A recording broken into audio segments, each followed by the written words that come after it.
2020蒙盖巴里太鲁阁族感恩祭文化活动最后一场于10月17日在秀林国小盛大展开。秀林乡长吴玫瑰、原专委员铁来优岛、族群委员吴雅文、行政院东部办公室副执行长郭英英、农粮署东部分署署长徐辉飞、县府原民处处长陈建春、县议员田玉兴、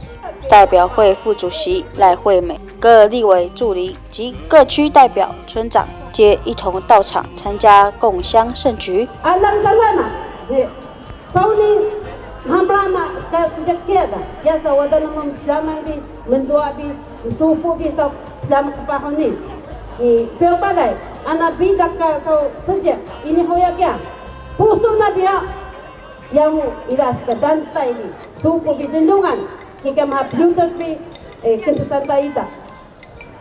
kita hingga kali muda tai so sedia kunamu untuk balau ana bitak kenuan hoy na padai 在特别的日子，当然用特别的感恩的心来祝福所有的乡亲平平安安、快快乐乐。再次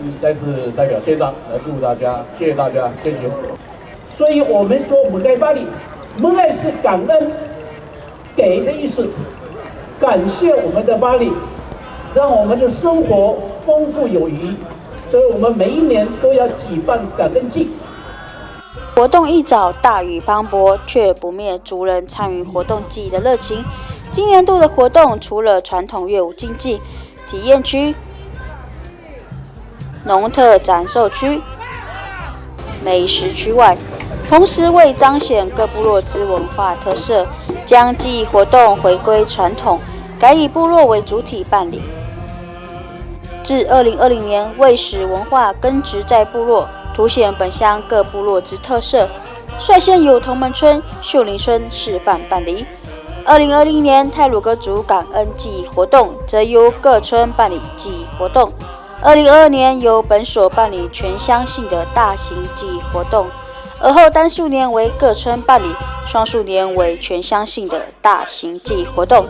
期盼透过各项文化活动内容，能够影响各个年龄层的族人及族群，促使太鲁阁族的后代子孙加深自我文化的认同及使命感，并让全世界的人看到鲁古的传统文化智慧。讯乡公所美宣组报道。